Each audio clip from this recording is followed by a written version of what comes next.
હકી આવાજ ન્યૂઝમાં આપનું સ્વાગત છે। હું છું અજીઝ ઝુબેલવાલા। સમાચારમાં વાત કરીએ તો યુસીસીનો કાળો કાયદો રોકવા શહેરમાં અનેક જાતના શાંતિપૂર્વક પ્રયાસો કરવામાં આવી રહ્યા છે, જેને લઈ આજે વડોદરા ન્યાય મંદિર કોર્ટ અમૂલ પાર્લર પાસેથી વકીલો દ્વારા એકતા સાથે રેલી માર્ચ શરૂ કરી યુસીસી સંઘર્ષ સમિતિ વડોદરા દ્વારા કલેક્ટર શ્રી દ્વારા ગુજરાત યુસીસી કમિટીને રજૂઆત કરવા પહોંચ્યા। વડોદરા શહેર જિલ્લાના તમામ ધારાશાસ્ત્રીઓ એકત્રિત થઈ કોર્ટ સંકુલથી કલેક્ટર કચેરીએ માર્ચ કરી આવેદનપત્ર આપી રજૂઆત કરવામાં આવી હતી, જેને લઈ યુસીસી બાબત રાજ્ય સરકાર દ્વારા શરૂ કરવામાં આવેલ કાર્યવાહીનો સખત વિરોધ સાથે રજૂઆત કરવામાં આવી હતી। ભારત દેશ વિશ્વનો સૌથી મોટી લોકશાહી ધરાવતો દેશ છે। આપના દેશ વિવિધતામાં એકતા ધરાવનાર અનેરો દેશ છે। દેશની વિવિધતામાં એકતાવાળી વિશેષતા સમગ્ર વિશ્વમાં એક આગવું સ્થાન ધરાવે છે। આપના દેશમાં વિવિધ ધર્મોમાં માનનાર વિવિધ ભાષા તથા સંસ્કૃતિ ધરાવનાર વ્યક્તિઓ અને સમૂહ રહે છે। ભારતના બંધારણને દેશના નાગરિકોને વિવિધ મૂળભૂત અધિકારો આપેલ છે। બંધારણને આપેલ મૂળભૂત અધિકારોની રક્ષા કરવી રાજ્યની પ્રાથમિક જવાબદારી છે। બંધારણને આપેલી વિવિધ મૂળભૂત અધિકારીઓ ધાર્મિક સ્વતંત્રતાનો અધિકારીનો એક આગવો મહત્વ છે। બંધારણને દેશના દરેક નાગરિકને તેની પસંદગીના ધર્મને સ્વીકાર કરવાનો, તેને અનુસરણ કરવાનો તથા તેનો પ્રચાર કરવાનો મૂળભૂત અધિકાર આપેલ તેવી રજૂઆત કરવા પહોંચ્યા હતા। સાંભળીએ વકીલ સાહેબ શ્રી શું કહી રહ્યા છે। રેવત રૂઝે બરબ વકીલ મંડળ જેટલા પણ છે બધા એકજૂથ થઈને અહીં કલેક્ટર ઓફિસમાં આવ્યા છીએ। અમારું નિવેદન એ જ છે કે અમે એક ભારતમાં રહીએ છીએ, તો right to equality, right to unity એ અમારું રાઇટ છે, બરાબર। અને અહીં એવું છે કે યુસીસીના અગર કાયદો આવી જાય તો યુસીસીના અગર કાયદો અમે ફોલો કરીએ તો એમાં એવું શક્યતા છે કે બધાને પોતપોતાનો ધર્મથી અલગ થઈ શકે છે।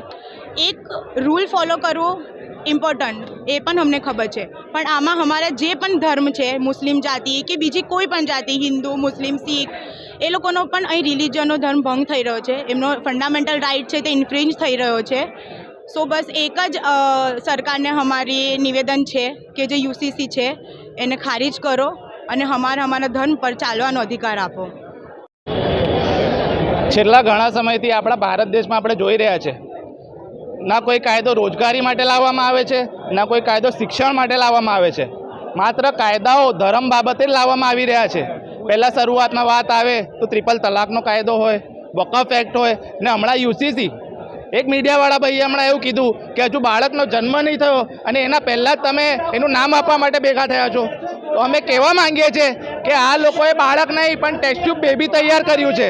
એ ટેસ્ટ ટ્યુબ બેબી આવવાનું ડિસાઇડેડ છે, કારણ કે જે રીતે એમને વકફ એક્ટ પોતાની મેજોરિટીની સીટોથી લાગુ કર્યો છે, અમને 100% ધ્યાન છે કે આ યુસીસીનો કાયદો જેના માટે લોકોનો અભિપ્રાય લેવામાં આવે છે, અભિપ્રાય તો લાખો કરોડો વકફના વિરુદ્ધમાં પણ લોકોએ આપેલા, પરંતુ તે લોકોએ પોતાની મેજોરિટીની સીટોથી આ કાયદો પાસ કર્યો છે।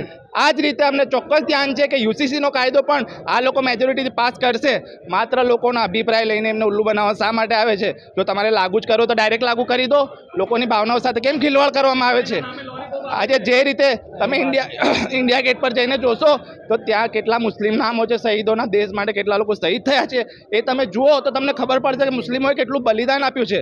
આજે અમારી સાથે વકીલોમાં મુસ્લિમ સમાજના, દલિત સમાજના તેમજ તમામ હિન્દુ સમાજના પણ વકીલો ભેગા થયા છે, કારણ કે એમને ખબર છે કે જે રીતે આજે મુસ્લિમો પર આવી રહ્યું છે, કાલે દલિતો પર આવવાનું છે, કાલે બેકવર્ડ ક્લાસ છે એમના ઉપર આવવાનું છે। એટલે આ કાળો કાયદો રદ કરવા માટે મોટી સંખ્યામાં વકીલો ભેગા થયા છે અને બધાની એક જ ડિમાન્ડ છે કે આ કાયદો રદ કરવો જોઈએ।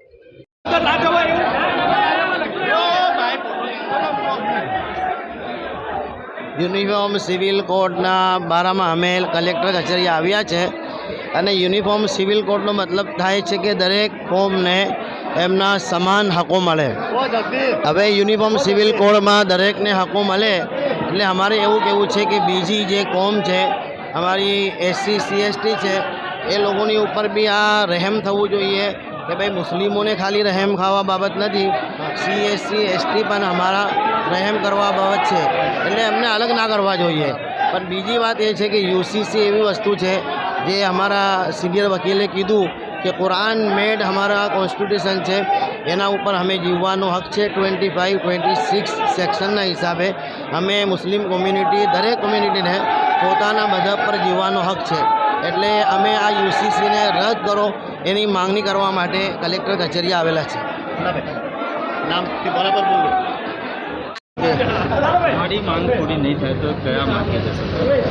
યુસીસીનો કાયદો એ શરિયત કાનૂનના વિરોધમાં છે. શરિયત કાનૂન એ 1400 વર્ષ પહેલાં અલ્લાહ તાલાએ આ દુનિયામાં ઉતાર્યો છે. કોઈ મેનમેડ કાનૂન નથી. આ કાયદો રદ કરવામાં નહીં આવે તો આગામી દિવસોમાં વડોદરા શહેર નહીં, સમગ્ર ગુજરાતમાં અને સમગ્ર દેશમાં દેશવ્યાપી આંદોલનો થશે અને આ કાયદાને સરકારે પરત લેવો પડશે. આ કાયદા એ શરિયત કાનૂનની અંદર દખલઅંદાજી કરે છે. અમે એમ નથી કહેતા શું બીજા કોઈ કાયદા એવા છે કે બીજા કોઈ ધર્મની કાયદા કાનૂનમાં કે પર્સનલ લોમાં દખલઅંદાજી કરે છે. તો જ્યારે તમે કોઈ બીજા એમના માટે એવા કાયદા નથી બનાવતા તો ખાલી મુસ્લિમોને રંજાડવા માટેના આવા કાયદા બનાવવાનું કારણ શું? અને એ કાયદા બનાવવાથી શું દેશમાં ડેવલપમેન્ટ આવે છે? શું એ કાયદા બનાવવાથી બેરોજગારી ઓછી થાય છે? શું એ કાયદા બનાવવાથી ગરીબી ઓછી થાય છે?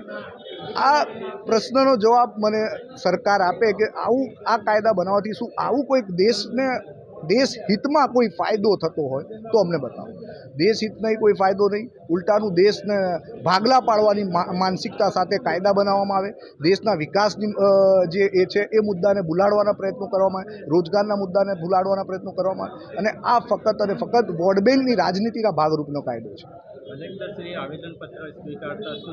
કલેક્ટરશ્રી આવેદનપત્ર સ્વીકારીને અમારું આ આવેદન યુસીસી કમિટીને પહોંચાડવાનું કીધું છે અને એનો જે ટૂંક સમયમાં અમને જવાબ પણ પહોંચાડવામાં આવશે.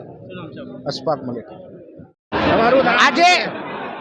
આજે જ્યારે આ કોમ સાથે થતું હોય, કાલે મારી કોમ સાથે બી થવાનું છે.